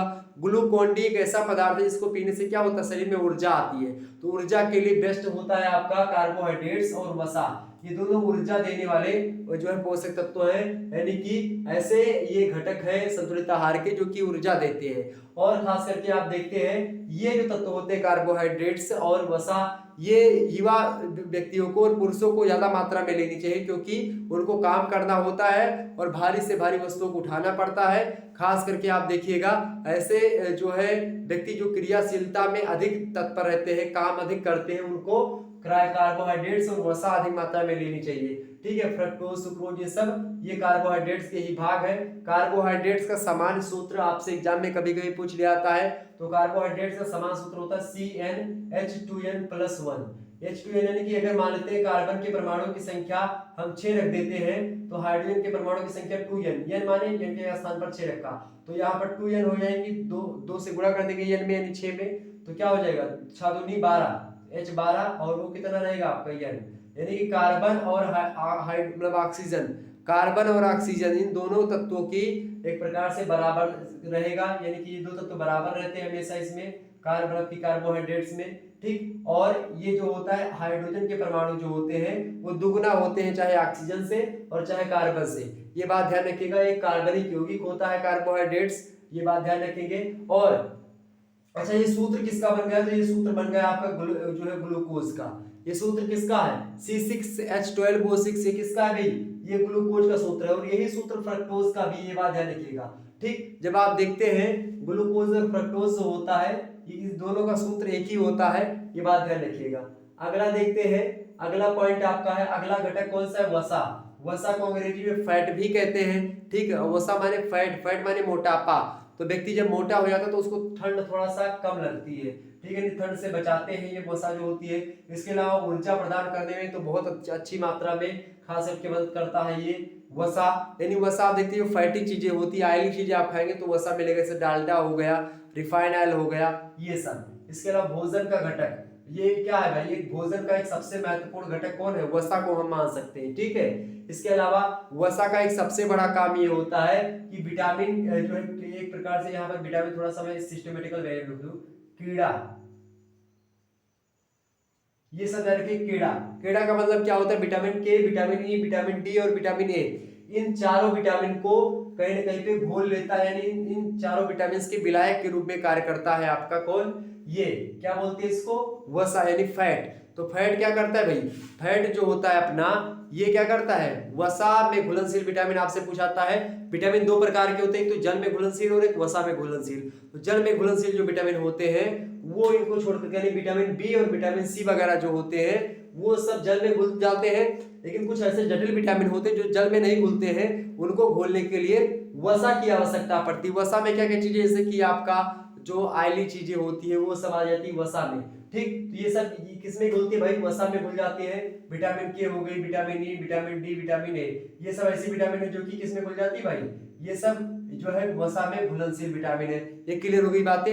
आपको यहीं पर मैं बता दूं कि इसका एक वीडियो ऑलरेडी मॉडल पेपर के रूप में आपके चैनल पर उपलब्ध है, आप देख लीजिएगा। ऑब्जेक्टिव टाइप का मॉडल पेपर हमने बना दिया है, आप विस्तार से वहां पर देख सकते हो। पार्ट 1 अपलोडेड हो चुका है, मतलब कि हो चुका है। पार्ट 2 का जल्द ही वीडियो आएगा, तो आप उस वीडियो को देख लीजिएगा। मॉडल पेपर के रूप में मैंने उसको पढ़ा रखा है। ठीक, उसमें हमने ऑब्जेक्टिव टाइप के बहुत अधिक महत्वपूर्ण प्रश्नों पर चर्चा करी विस्तार से। आप लोग जरूर देखिएगा और उस वीडियो को लाइक और शेयर जरूर कर दीजिएगा। ओके, उसमें ऑब्जेक्टिव टाइप के कैसे कैसे प्रश्न बनते हैं आपके हर एक चैप्टर से, तो वो मैंने उसमें विस्तार से समझा दिया है, बता दिया है। आप लोग उसको बड़े ध्यान से, बड़े गंभीरता से देख लीजिएगा, एक बार जा करके आपको सारी चीजें समझ में आ जाएंगी। इसके अलावा अगला जो प्रमुख घटक है संतुलित आहार का, वो होता है प्रोटीन। ठीक, प्रोटीन के बारे में क्या होता है? प्रोटीन किसे कहते हैं? प्रोटीन जो होता है ये नाइट्रोजन युक्त एक जटिल कार्बनिक यौगिक होता है। इसके अलावा प्रोटीन 14% शरीर में होता है, लगभग 14% शरीर जो होता है लगभग प्रोटीन से ही निर्मित होता है, प्रोटीन से ही बना हुआ होता है। और प्रोटीन की खास बात करें तो रुधिर का थक्का, यानी कि खून का थक्का जो बनाने में मदद मिलती है, तो उसमें सहायता प्रदान करता है। खून का थक्का यानी कि कहीं पर आपका अगर शरीर कट जाता है तो खून का थक्का बनने में बहुत मददपूर्ण भूमिका निभाता है। कहीं पर शरीर की मरम्मत करना हो, टूट फूट हो गई, तो उसमें भी मदद करता है प्रोटीन से आपका। इसीलिए आप देखते हैं कि बच्चों को खास करके प्रोटीन की आवश्यकता अधिक होती है, क्योंकि बच्चे में से चोट भी खाते हैं और बच्चों का शरीर विकसित भी होता है, तो शरीर के विकास में आप देखिएगा प्रोटीन की बहुत महत्वपूर्ण भूमिका होती है, क्योंकि 14% भाग प्रोटीन का ही बना हुआ होता है। तो यहाँ पर प्रोटीन की आवश्यकता एक महत्वपूर्ण घटक के रूप में संतुलित आहार के एक प्रकार से अंतर्गत आती है। निश्चित तौर पर प्रोटीन्स के द्वारा आप देखते हैं जो है शरीर में कई प्रकार की चीजों की, यानी जो हानियां हुई होती है उनकी मरम्मत होती है, कोशिकाएं टूट फूट जाती हैं, ऊतक जो टूट फूट जाते हैं उनमें भी मदद मिलती है। तो कुल मिलाकर के प्रोटीन से भी बहुत अधिक मात्रा में महत्वपूर्ण घटक है किसका? संतुलित आहार का। ठीक है, या भोजन का। ये चीज क्लियर हो गई आपकी। तो आपने अभी तक जल, खनिज लवण, कार्बोहाइड्रेट्स, वसा और प्रोटीन्स के बारे में समझा। और इसके अलावा प्रोटीन्स के और भी चीजें आप समझ लीजिएगा। प्रोटीन्स जो होते हैं, एक बात मैं कहना चाहता, चलिए हालांकि प्रोटीन्स बस इतना सारी चीज समझ लीजिए, प्रोटीन आपका हो गया। इसके अलावा बात की जाए, आपका आता है विटामिन्स। विटामिन्स की बात की जाए, विटामिन्स क्या होते हैं भाई? प्रोटीन के और काम एंजाइम और हार्मोन्स के रूप में, हाँ एंजाइम और हार्मोन्स के रूप में होता है। ठीक है, हीमोग्लोबिन जो होता है उसके मदद में भी प्रोटीन्स का निर्माण होता है। और विटामिन के की मैं बात कर रहा था, विटामिन के जो होता है इसमें भी महत्वपूर्ण भूमिका विटामिन के, क्योंकि विटामिन के की कमी से क्या होता है? रक्त का थक्का नहीं बनता है। और खासकर जब आपके शरीर में प्रोटीन की अधिकता होगी तो विटामिन के जो होगी उसकी कमी भी मतलब कि नहीं खलेगी। यानी विटामिन के की कमी की पूर्ति के लिए प्रोटीन्स लेने की आवश्यकता होती है। प्रोटीन्स जो होते हैं वो हमारे शरीर में रक्त के थक्का को बनाते हैं। हमारा शरीर कभी कभी क्या होता है, कट जाता है तो खून बहता ही रहता है, तो उस खून को रोकने के लिए क्या होता है, रक्त के थक्के का बनना जरूरी होता है। और अगर रक्त का थक्का नहीं बनता है तो फिर दिक्कत होती है, खून लगातार बहता रहता है और व्यक्ति की ऐसे में मृत्यु भी हो जाती है। तो इसीलिए प्रोटीन्स का होना बहुत जरूरी होता है, रक्त का थक्का बनना भी बहुत ही जरूरी होता है हर एक व्यक्ति के लिए। समझ में आ गई बातें? तो आइए अगला जो आपका है बहुत ही महत्वपूर्ण घटक उसको समझ लेते हैं, विटामिन। विटामिन की अगर मैं बात करूं, सभी को पता होगा, एक गाना आप लोगों ने सुना होगा कि दूबर पातर पिया में विटामिन की कमी है। विटामिन की कमी से ही रोग होता है, विटामिन की अधिकता से रोग नहीं होता है। हालांकि कुछ कुछ विटामिन की अधिकता से भी रोग होता है, लेकिन विटामिन की कमी से ही रोग आपको देखिएगा लगभग अधिकतर रोग जो होते हैं वो विटामिन की कमी के कारण से ही होते हैं। आइए देखते हैं कौन कौन सी कमी होती है तो रोग होता है। ठीक, देखिएगा विटामिन की बात की है, रोगों से रक्षा करने हेतु प्रयोग किया जाता है। और ऊर्जा, विटामिन से आप सोचेगा कि विटामिन से लेने से ऊर्जा मिलेगी, तो विटामिन से लेने से ऊर्जा नहीं मिलती है।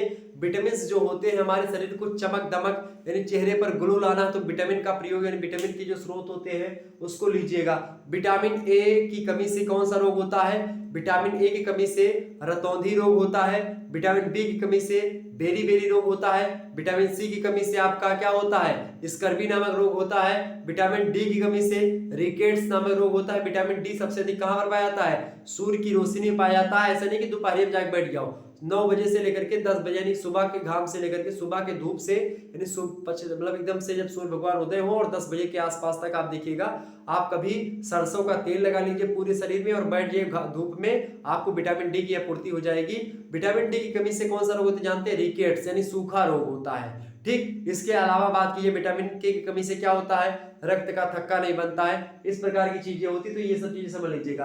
और विटामिन के बारे में बहुत सारे जो ऑब्जेक्टिव तरीके के प्रश्न बन रहे हैं, आपके दिमाग में उठ रहे हैं, इन सारे प्रश्नों को मैंने आपके YouTube चैनल पर ही मॉडल पेपर में विस्तार समझा दिया है, विटामिन चैप्टर्स वाला। तो आप एक बार जरूर उसको देख लीजिएगा, बहुत अधिक मात्रा में आपसे प्रश्न वहां से फंसेगा, तो आप एक बार उसको जरूर देख लीजिएगा। तो ये लगभग आपका इतना चीज समाप्त हुआ, जिसके अंतर्गत हमने जो है मेजर कंपोनेंट्स बैलेंस डाइट के बारे में समझा।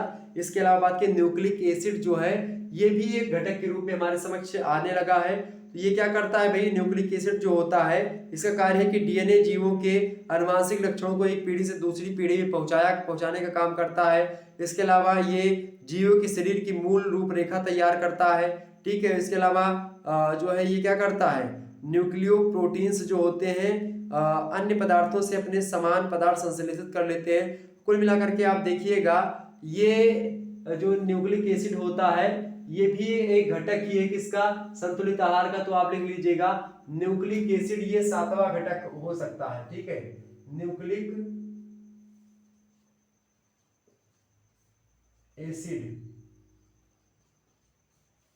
न्यूक्लिक एसिड एक महत्वपूर्ण घटक के रूप में हम रख सकते हैं। ओके, न्यूक्लिक एसिड, क्लियर हो गई बातें?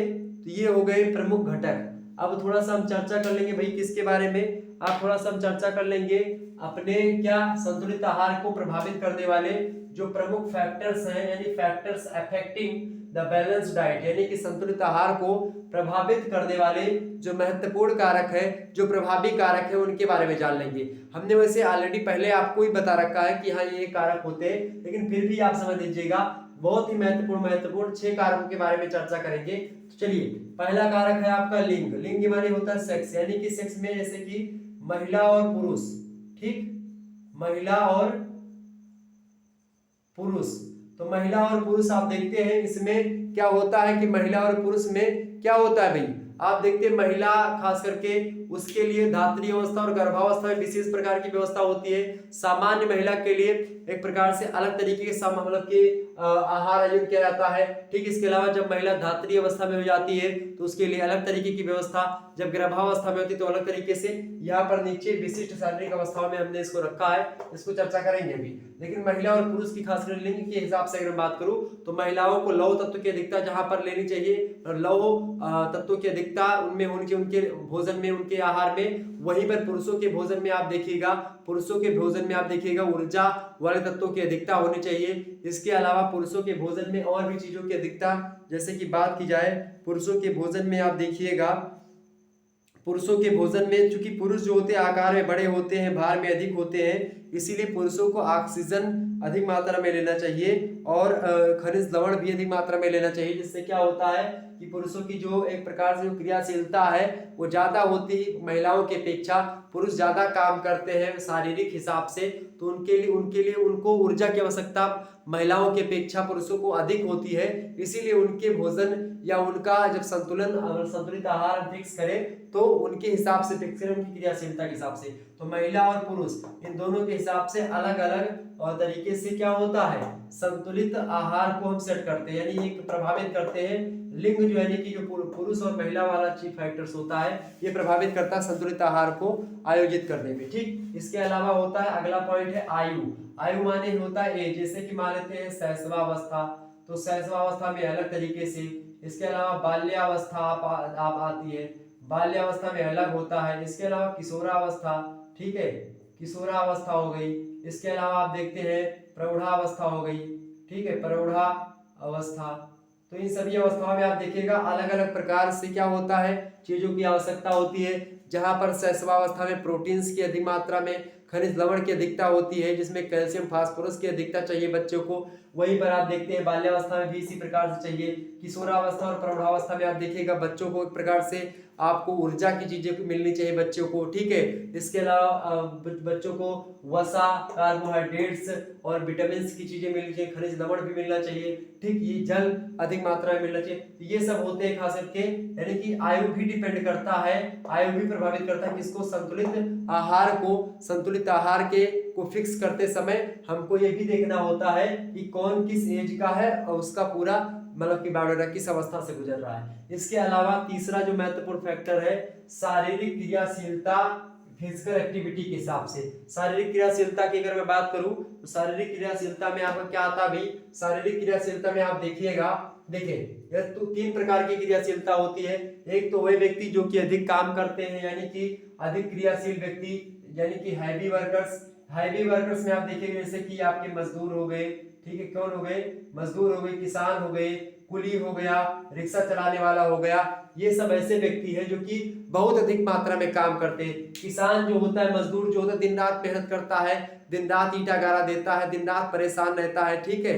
पशु चारक, तो इस प्रकार से आप देखते हैं जो किसान होता है, जो कुली होता है, रिक्शा चालक होता है, ये लोग बहुत बेसंभार मेहनत करते हैं, दिन रात मेहनत करते हैं। तो इनके भोजन में अधिक मात्रा में आप देखिए ऊर्जा की आवश्यकता पड़ेगी, ठीक, पोषक तत्वों की अधिक मात्रा में आवश्यकता पड़ेगी, कार्बोहाइड्रेट्स, वसा की अधिकता इनको चाहिए, ठीक। तो कुल मिलाकर के आप देखिएगा ये भी फैक्टर्स प्रभावित करेंगे किसको, संतुलित आहार को सेट करने में। तो अधिक क्रियाशील व्यक्ति जो होता है उसके लिए अधिक तरीके से व्यवस्था होनी चाहिए। दूसरा पॉइंट है इसमें मध्यम क्रियाशील व्यक्ति, किसी में शारीरिक क्रियाशीलता में कुछ व्यक्ति ज्यादा काम करने वाले हैं, कुछ कम काम करने वाले हैं और कुछ बहुत कम काम करने वाले हैं, यानी कि कुछ ज्यादा काम करते हैं, कुछ मध्यम काम करते हैं और कुछ कम काम करते हैं। देखें तो अधिक क्रियाशील में से किसान, कुली, रिक्शा चालक, मजदूर हो गए, तो इनका अलग डाइट होता है, ठीक, ये बात ध्यान रखिएगा। इसके अलावा जो मध्यम क्रियाशील व्यक्ति होते हैं उनमें जैसे इनको कहते हैं मॉडरेट वर्कर्स। इसमें आप देखते हैं जैसे कि शिक्षक हो गए, टीचर हो गए, डाकिया हो गए, क्लर्क हो गई, महिला हो गई, ये सब आते हैं आपके मध्यम क्रियाशील व्यक्ति में। महिला वगैरह कौन होती है, महिला किसमें आती है, क्लर्क यानी जो बाबू होते हैं वो सब किसमें आते हैं, वो सब मध्यम क्रियाशील व्यक्ति में आते हैं। इनके लिए जब इनके भोजन की मतलब की संतुलित आहार करेंगे तो इनमें अलग तरीके से ऊर्जा, अलग तरीके कार्बोहाइड्रेट्स, अलग तरीके के जल, अलग तरीके खनिज लवणों की अधिकता एक प्रकार से इनके हिसाब से होनी चाहिए।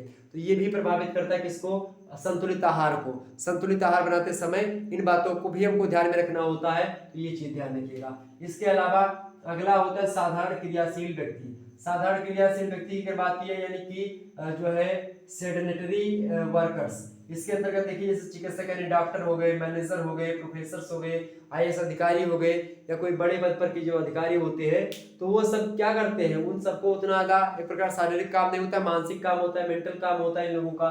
तो इन लोगों के लिए अलग प्रकार से व्यवस्था होनी चाहिए, ठीक है। इनके भोजन में अलग अलग तत्वों की अधिकता होनी चाहिए, ठीक। तो कुल मिलाकर के देखिएगा हर व्यक्ति के संतुलित आहार के लिए अलग अलग तरीके से उचित मात्रा में पोषक तत्वों की अधिकता होती है, किसी में पोषक तत्वों की कमी होती है। यानी कि आप देखिएगा प्रत्येक व्यक्ति का जो संतुलित भोजन होता है, संतुलित डाइट होती है, वो अलग अलग होती है, एक ही जैसी नहीं होती है, ये बात ध्यान रखिएगा। इसके अलावा आपको बताऊं स्वास्थ्य जो होता है, यानी कि हेल्थ जो होता है, ये बहुत ज़्यादा इफेक्टिव होता है। स्वास्थ्य आपका कैसा है, अगर आप बीमार हो तो आपको आपके लिए अलग डाइट की व्यवस्था, आप नहीं बीमार हो तो अलग तरीके से व्यवस्था, आप एकदम से स्वस्थ हो तो उसके लिए अलग तरीके से, यानी सभी व्यवस्था में स्वास्थ्य का भी ध्यान रखना पड़ेगा कि व्यक्ति का स्वास्थ्य कैसा है, उसी के स्वास्थ्य के हिसाब से उसको हम भोजन मतलब उसके लिए व्यवस्थित करें, उसको तैयार करें। इसके अलावा जलवायु और मौसम, जलवायु कैसा, ठंडी का मौसम है तो उसके हिसाब से, गर्मी का मौसम है, बरसात का मौसम है, तो अलग अलग प्रकार से संतुलित आहार मिलना चाहिए। आपको पता होगा अलग अलग मौसम में अलग अलग चीजें खाने का मन करता है, यानी climate and season, climate and season के हिसाब से हमको जो है प्रकार से क्या करना चाहिए, संतुलित आहार जो है बनाना चाहिए। यानी संतुलित आहार को प्रभावित करता है कौन, जलवायु प्रभावित करती है और मौसम भी प्रभावित करता है, स्वास्थ्य प्रभावित करता है, लिंग प्रभावित करता है, आयु प्रभावित करता है, शारीरिक क्रियाशीलता प्रभावित करती है। इसके अलावा लास्ट अवस्था है विशिष्ट शारीरिक अवस्था। विशिष्ट शारीरिक अवस्था का मतलब होता है कुछ ऐसी अवस्थाएं होती है जिनमें भोजन की अधिकता नहीं, पोषक तत्वों की अधिकता भोजन में ज्यादा जरूरी होती है। जैसे कि गर्भावस्था यानी प्रेगनेंसी पीरियड के दौरान, यानी जब देखते हैं महिला क्या होती, दो जीव से होती है, पेट से होती है, तो क्या होता है बच्चा भी उसके पेट में पला होता है, तो उसका भी भोजन चूंकि उसकी माता के ऊपर ही डिपेंडेंट होता है, माता जो खाती है उसी का अंश बच्चे को भी मिलता है। तो कोई भी दुनिया का कोई भी प्राणी जो होता है वो अपने पिता का पुत्र नहीं होता है, वो अपनी माता का पुत्र होता है। ये बात ध्यान रखिएगा, हमेशा माता का ही पुत्र होता है। मातृ देवो भव है, पितृ देवो भव है, अतिथि देवो भव है, ये बात ध्यान रखिएगा। आर्धा सबसे पहले हमारे भारत में इसीलिए भारत माता की जय बोला जाता है, भारत पिता की जय नहीं बोला जाता। क्यों? क्योंकि भारत माता की, ये दुनिया का कोई भी व्यक्ति अपने पिता का पुत्र नहीं है, माता का पुत्र है। पिता का वो क्या होता है, एक अंश होता है। क्योंकि पिता ने आपको पाला नहीं है, 9 महीने जो है गर्भ में रख करके, अपने कोख में रख करके जो है उस बच्चे को पालना बहुत बड़ा परिश्रम और बहुत बड़ा काम होता है। तो ऐसा काम महिलाएं ही कर सकती है। तो गर्भावस्था के दौरान आप देखिएगा, क्योंकि पिता का तो एक अंश होता है और महिलाओं का क्या होता है, पूरा का पूरा क्या होता है, क्योंकि उसी के ही द्वारा आपकी उत्पत्ति, 9 महीने तक उसी के एक प्रकार से द्वारा आपको भोजन की प्राप्ति होती है। और उसके बाद में भी आप देखिएगा महिलाएं ही हर एक चीज करती है उनके लिए, महिलाएं बहुत त्याग करती हैं जो है अपने बच्चे के लिए। ठीक, तो ये बात ध्यान रखिएगा, यानी कि गर्भावस्था के दौरान आप देखिएगा भोजन की अधिकता के साथ ही साथ, भोजन की अधिकता नहीं मतलब भोजन में पोषक तत्वों की अधिकता, जल, खनिज लवण, कार्बोहाइड्रेट्स, वसा, प्रोटीन्स, विटामिन, इन सभी की उचित मात्रा, आनुपातिक मात्रा में हमको लेनी चाहिए। ठीक, ये बात ध्यान रखिएगा। तो गर्भावस्था के लिए, प्रेगनेंसी में एक अलग तरीके का भोजन हमको लेना चाहिए। इसके अलावा धात्री अवस्था का मतलब क्या होता है, जब बच्चे को माता दूध पिला रही है, यानी गर्भावस्था के बाद में जो अवस्था आती है उसको धात्री अवस्था, धात्री माने होता है ऐसी महिला जो कि किसी बच्चे को दूध पिलाती हो, यानी दूध पिलाने वाली को हम धात्री कहते हैं। और धात्री अवस्था यानी कि दूध पिलाने वाली जो अवस्था होती है। अब दूध कौन पिलाता है, तो महिलाएं जो होती है, जब बच्चा जन्म ले लेता है तो महिलाएं अपना खुद का जो दूध होता है उसको पिलाने का प्रयास करती। पहले आप देखिएगा, पहले के बच्चों में कैल्शियम की मात्रा जो है, उनके दांत बहुत दिन बाद टूटते थे, बाल कम झड़ते थे, कम पकते थे, ठीक है, और तमाम प्रकार के उनके शरीर में ताकत होती थी। क्यों होती थी? क्योंकि वो अपनी माँ का दूध पीते। क्योंकि माँ का दूध जो होता है वो क्या होता है, सबसे उत्तम होता है, सबसे क्वालिटी युक्त होता है, सबसे अच्छा होता है और सबसे गुणवान होता है। जिस छात्र ने यानी कि जिस व्यक्ति ने माँ का दूध नहीं पिया, समझिए कि उसको मतलब कि जीवन का जो सुख होगा या फिर जीवन की जो प्रकार से बात की, जीवन जीने का, तुम कहने माँ के जो दूध होता है उसमें स्वर्ग होता है। ये एकदम से सच्ची बात है, इसमें कोई दो राय नहीं। तो धात्री अवस्था में यानी कि लैक्टेशन जिसको कहते हैं, लैक्टेशन पीरियड, तो इस अवस्था में क्या होता है कि माता अपना दूध पिलाती है अपने बच्चे को, उसको एक प्रकार से क्या करती है, उसको दूध पिला करके उसका पेट भरती है। इसीलिए दूध को क्या कहा जाता है, दूध को पूर्ण आहार कहा जाता है। आपसे ऑब्जेक्टिव में प्रश्न पूछेगा कि पूर्ण आहार निम्न में से कौन सा है, तो कौन सा होगा भाई, दूध जो होता है ये पूर्ण आहार होता है। ये बात आप लोग ध्यान रखिएगा। तो इस प्रकार से विशिष्ट शारीरिक अवस्थाओं में गर्भावस्था और धात्री अवस्था होती है, यानी कि प्रेगनेंसी पीरियड और लैक्टेशन पीरियड। इन दोनों पीरियड्स में आप देखिएगा खास करके क्या होता है, महिलाओं को एक अलग तरीके से, एक समुचित तरीके से भोजन हमको देना चाहिए उचित मात्रा में ऊर्जा, उचित मात्रा में हर चीजों की आवश्यकता उनको होती है। तो कुल मिलाकर के इस प्रकार से आपको हमने ये चीज समझे, संतुलित आहार के बारे में घटक को बता दिया, संतुलित आहार को प्रभावित करने वाले कारकों के बारे में बता दिया, संतुलित आहार किसे कहते हैं उसके अर्थ के बारे में, उसकी परिभाषा के बारे में बता दिया, संतुलित आहार के एक प्रकार से महत्व के बारे में बता दिया, संतुलित आहार की विशेषताओं के बारे में बता दिया। तो कुल मिलाकर के संतुलित आहार से बनने वाले सभी महत्वपूर्ण प्रश्नों के बारे में हमने चर्चा कर ली। निश्चित तौर पर आपके समझ में सारी चीजें आई हुई होंगी। सब चीजों को अगर समझ गए हैं तो फटाफट से एक बार वीडियो को लाइक और शेयर कर दीजिएगा। आपको बता दूं कि इस प्रकार से आपको ये ध्यान रखना चाहिए। ओके, इस प्रकार से अलग अलग व्यक्तियों के लिए अलग अलग चीजें होती है। ठीक, क्लियर हो गई बातें? चलिए फिर इसका स्क्रीनशॉट लीजिएगा आप सभी लोग। उसके बाद में फिर हम आगे बढ़ेंगे अगले चैप्टर की ओर। अगला चैप्टर हम चर्चा करेंगे। अगला चैप्टर आपका कौन सा होगा भाई? अगला चैप्टर आपका कौन सा होगा, फटाफट से बताने का प्रयास करिएगा। अगला चैप्टर आपका कौन सा भाई? संतुलित आहार तो हमने समझ लिया। अब अगला चैप्टर होगा आपका शैशवावस्था में पोषण। शैशवावस्था में कितना पोषण हमको लेना चाहिए, शैशवावस्था क्या होती है इसको समझेंगे, उसमें कौन कौन से पोषक तत्वों की अधिकता होनी चाहिए, वो सब कैसी लेनी चाहिए, हम विस्तार से उसमें चर्चा कर लेंगे। निश्चित तौर पर आपको ये चीजें समझ में आ गई होंगी। चैप्टर 2 आज फिनिश हो गया। इससे पहले चैप्टर 1 भी हो चुकी थी, यानी कि 2 क्लास आपकी ये, एक मॉडल पेपर 3 और एक सिलेबस 4 वीडियोस आपकी हो चुकी है। इसी प्रकार से पॉलिटिकल साइंस का चैप्टर 2 हो चुका है, सोशियोलॉजी का चैप्टर 2 हो चुका है, जियोग्राफी का चैप्टर 2 हो चुका है। ये सब आप देख लीजिएगा ऑलरेडी। और आज होम साइंस का हो गया, इसके बाद में शिक्षा शास्त्र का भी आपका हो जाएगा। ठीक है, और इतिहास के लिए जो है तैयारी आपकी हो रही है। जल्दी इतिहास की वीडियोस आपके समक्ष आ जाएगी, परेशान होने की आपको आवश्यकता नहीं है। साइकोलॉजी की, संस्कृत की, इन सभी की वीडियोस आपके समक्ष आ जाएगी। बाकी हिंदी का कोर्स तो ऑलरेडी लॉन्च ही है, तो आप उसको देख सकते हैं। ओके, चलिए फिर good night, I love you. मिलते हैं फिर नेक्स्ट वीडियो में। क्या कहते हो आप लोग सभी लोग? चलिए फिर गुड नाइट, और सभी लोग लाइक और शेयर कर दीजिएगा। ओके, धन्यवाद। जय हिंद, जय भारत।